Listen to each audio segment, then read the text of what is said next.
तो दूसरे का भी एनकाउंटर यहां पर हो गया। तो गुना मुठभेड़ पर सीएम शिवराज बेहद सख्त हैं।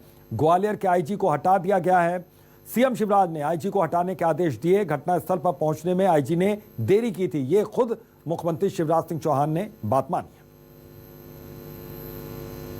हमारे पुलिस के मित्रों ने शिकारियों का मुकाबला करते हुए शहादत दी है।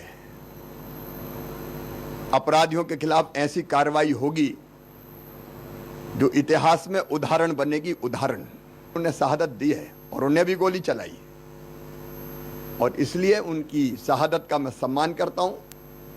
शहीद का दर्जा देके 1-1 करोड़ रुपए की सम्मान निधि उनके परिवार को दी जाएगी। परिवार के एक और हमारे सहयोगी इसी खबर पर जुड़े हुए हैं, सीधा उनका रुख करते हैं। उपल हैं।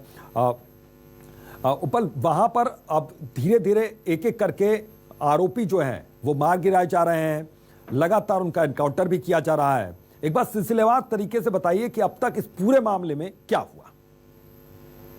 बिल्कुल, आपको बता दूं कि जो ये मामला है ये रात को 3 बजे का बताया जा रहा है, जिसमें शिकारियों की सूचना पुलिस को मिली और पुलिस वहां पहुंची और फायरिंग दोनों तरफ से हुई, जिसमें 3 पुलिसकर्मी शहीद हुए। वहीं इस मामले में एक नया ट्विस्ट अगर देखा जाए तो ये है कि कहीं भी फॉरेस्ट डिपार्टमेंट बीच में नहीं आता है, ना ही कोई फॉरेस्ट चौकी का, जैसे सहरौद चौकी भी वहां पे फॉरेस्ट की चौकी है, लेकिन वहां कोई भी नहीं पहुंचा, ना ही किसी ने मीडिया के सामने आने की कोशिश की। साथ ही साथ किसी भी अधिकारी का फोन नहीं लग पा रहा है, ना उनसे बात हो पा रही है, ना संपर्क हो पा रहा है। सबसे बड़ी चीज वही है कि जब कोई घटना जंगल में घटती है तो उसका सीधा असर फॉरेस्ट डिपार्टमेंट का होना चाहिए, लेकिन यहाँ उल्टा हुआ। यहाँ पे पुलिस डिपार्टमेंट आईजी को हटा दिया गया।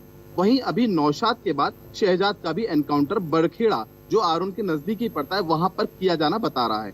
लेकिन कई चीजें यहाँ पर जो सवाल खड़े होते हैं उनको कोई भी जवाब देने के लिए तैयार नहीं है कि आखिर जब डीएफओ थे वहां पर, जो फॉरेस्ट डिपार्टमेंट की टीम थी, वो कहाँ थी, उनका क्या कार्यप्रणाली थी, ये कहीं भी देखने को नहीं मिली है। वहीं शेखर, सवाल ये कई हैं, तो इन सवालों का जवाब क्या अभी मिलने में थोड़ी सी देरी लग रही है, जब तक सभी आरोपियों को पकड़ नहीं लिया जाएगा, या फिर इस तरीके से उनका जो उनके खिलाफ जो कार्रवाई है अगर वो पूरी जब तक नहीं हो जाती है तो क्या तब तक इन सवालों के जवाब नहीं मिलेंगे?